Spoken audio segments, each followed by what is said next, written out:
Good morning, everybody. We are returning our attention back to fractions. Get ready for lesson 79. Today we are talking about finding equivalent fractions by multiplying by 1. So this whole multiplying by 1 thing, way back in lesson 15, we learned that when a number is multiplied by 1, the value of the number doesn't change. 2 times 1 is 2. 20 times 1 is 20. 1,000,006 times 1 is still 1,000,006, right?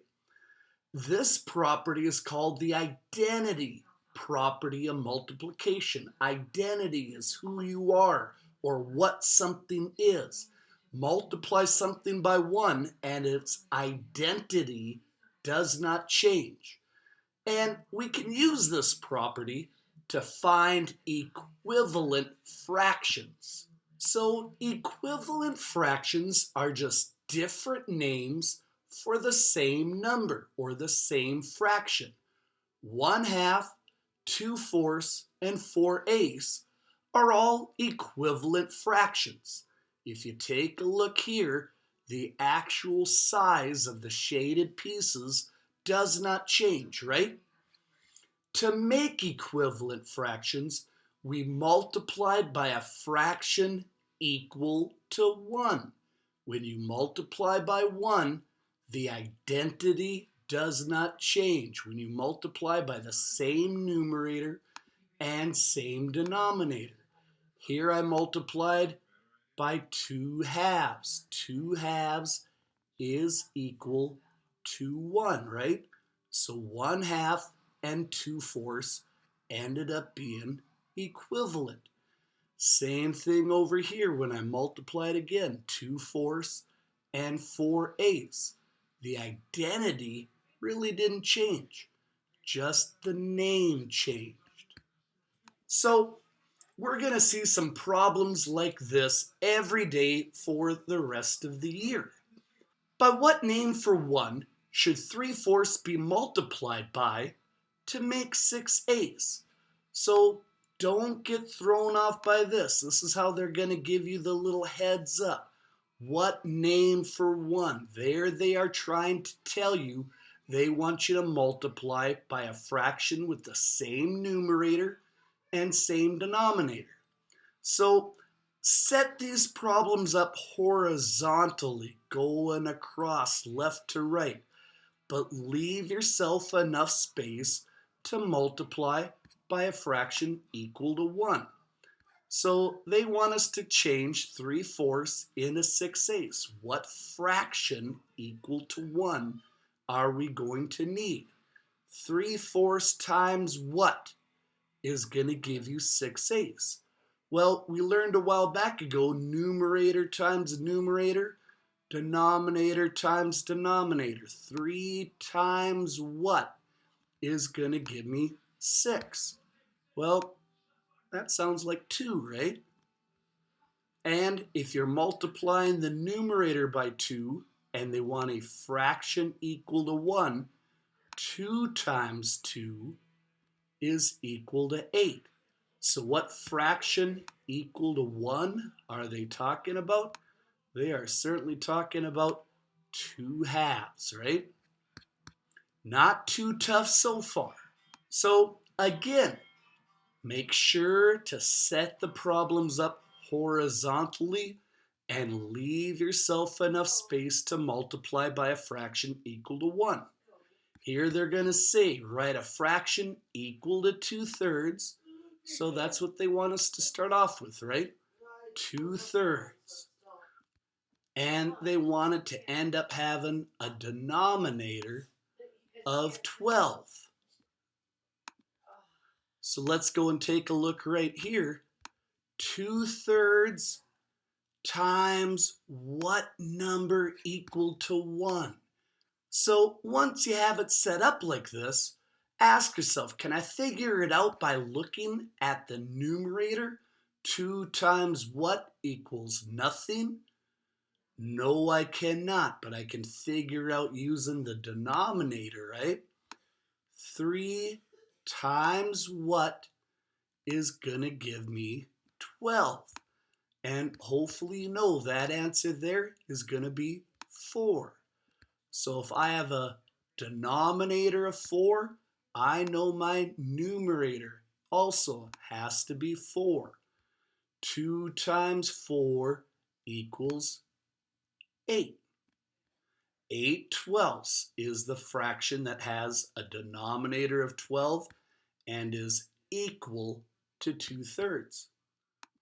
Let's try another one here. Write a fraction equal to 3/5. That's where they want us to start, by writing a fraction equal to 3/5. So start off with 3/5.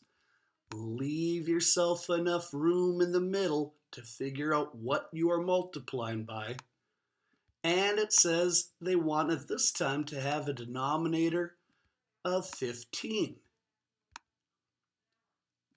So now that I have it set up horizontally with enough space left in, you got to ask yourself, can I figure it out using the numerator? 3 times what equals blank? I don't think so, but I can use the denominator again. 5 times what is going to give me 15. This way I can go 5 times 3 equals 15, right? And I always have to multiply by a fraction equal to 1. So if my denominator is 3, I now know that my numerator also has to be 3. So now I can figure it out. Numerator times numerator. 3 times 3.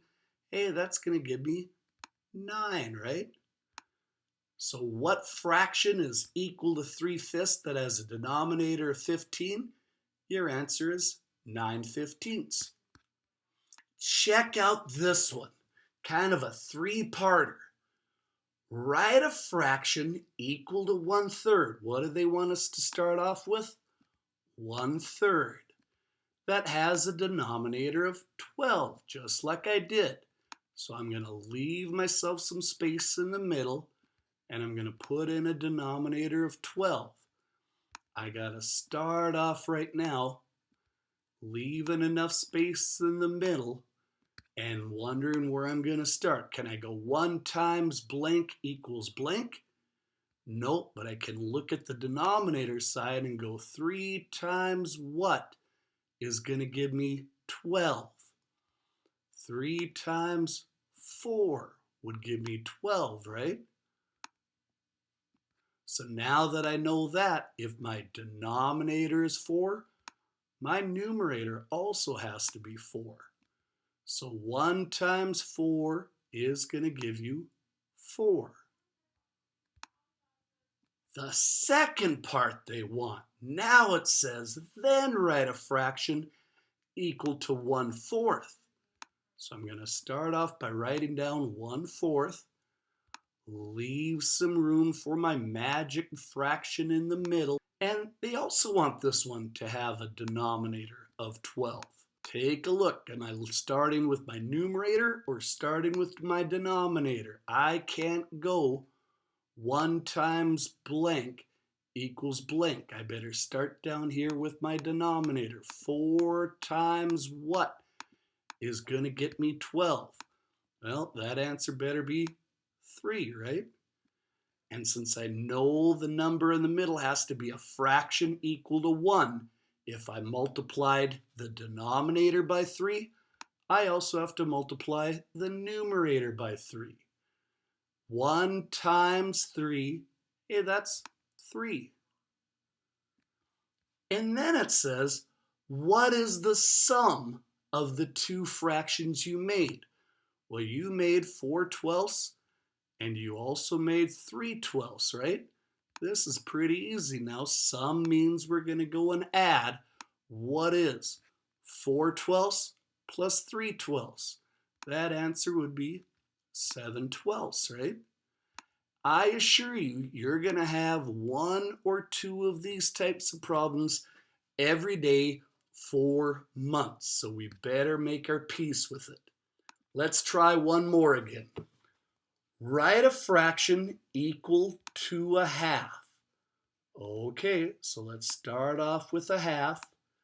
Leave yourself some room for your fraction equal to 1 in the middle because we don't know what it's going to be yet. We just know 1/2 times something, and they want us to write it with a denominator of 6. Okay, can I start off on the top? 1 times blank equals blank? No, I can't, but if I look at the bottom, 2 times what is going to give me 6? That answer is going to be 3. 2 times 3 is 6. And I know this fraction in the middle has to equal 1. If my denominator is 3, my numerator also has to be 3 because I'm making an equivalent equal fraction. 1 times 3, hey, that's 3. And that makes sense, right? 3/6 equals a half. So let's go and try this again. Now it says, write a fraction equal to 1/3. So I'm going to start off with 1/3. I'm going to leave myself some room for my fraction in the middle that's going to equal 1. Give myself an equal sign. And this also wants to use a denominator of 6. Okay, where am I going to start multiplying? At the top? Nope, I better start down here in the bottom. 3 times what is going to get me 6? Hopefully you know that answer would be 2, right? 3 times 2 equals 6. And my fraction in the middle has to equal 1. So if I multiply the denominator by 2, I am also going to multiply the numerator by 2. 1 times 2, yeah, that's 2. And now it says, what is the sum of these two fractions I made? I made 3/6 and I made 2/6. Let's just go and add those two together because that's what a sum is. And that answer should be 5/6, right? 5/6 isn't too tough. Basically, what they are doing here is getting you ready to add or subtract fractions with unlike denominators, because eventually you're going to run into problems where they just want to know what is 1/2 plus 1/3, right? They're getting you ready. They're not throwing you into the deep end of the pool yet because they're still giving you the common denominator. But believe it or not, we've actually been working on how to find common denominators already too. So it's not too much further in the future that we're going to be adding and subtracting fractions with unlike denominators. We're putting all our skills together. So check out this one. Here it says, write 3/4 as a fraction with the denominator of 100. They're saying write 3/4, so I'm just going to go and start off with 3/4. I'm going to leave myself enough room in the middle for my fraction that equals 1, and they want the new denominator to be 100. Take a look at what we have now. Start off down the bottom. 4 times what is going to give me 100? Do you know? 4 times 25, because there's 4 quarters equaling $1, right? And this fraction has to equal 1. So if I multiplied the denominator by 25, I better multiply my numerator by 25. What is 3 times 25? That's going to be 75, right? So your answer would be 75 hundredths. Now it says write that fraction as a percent. And percent means out of 100. So to convert a fraction with a denominator of 100 to a percent, simply write the numerator. If you have 75 hundredths, 75 out of 100, the percent would just be 75%. Now, that's way easier than dividing the denominator into the numerator. We learned that trick as well, but not every denominator has an equivalent fraction that works with 100. Let's try one more here. It says write 2/5 as a fraction with the denominator of 100. So, starts off writing 2/5. I'm going to leave myself enough space in the middle to multiply by a fraction equal to 1. 2/5 times what is going to give me a fraction with a denominator of 100. Let's take a look. Where can I start multiplying? I think it better be down on the denominator side. 5 times what is 100? A little bit trickier this time. Do you know it? 5 times 20. And if you didn't know it, you could always go 100 divided by 5. Okay? So this fraction has to equal 1. So if my denominator is 20, my numerator also has to be 20, correct? So now, simply go numerator times numerator, 2 times 20, okay, that's 40. My equivalent equal fraction to 2/5 is 40/100. And again, they want us to write that fraction as a percent. Percent means out of 100. If you have a fraction with the denominator of 100, just got to write the numerator. So 40/100 written as a percent would be 40%. Not too tough, right? The big thing is remembering to always write a fraction equal to 1 in the middle. Okay, that is the end. You are definitely going to want some scratch paper and a pencil for the Socrative quiz, and good luck.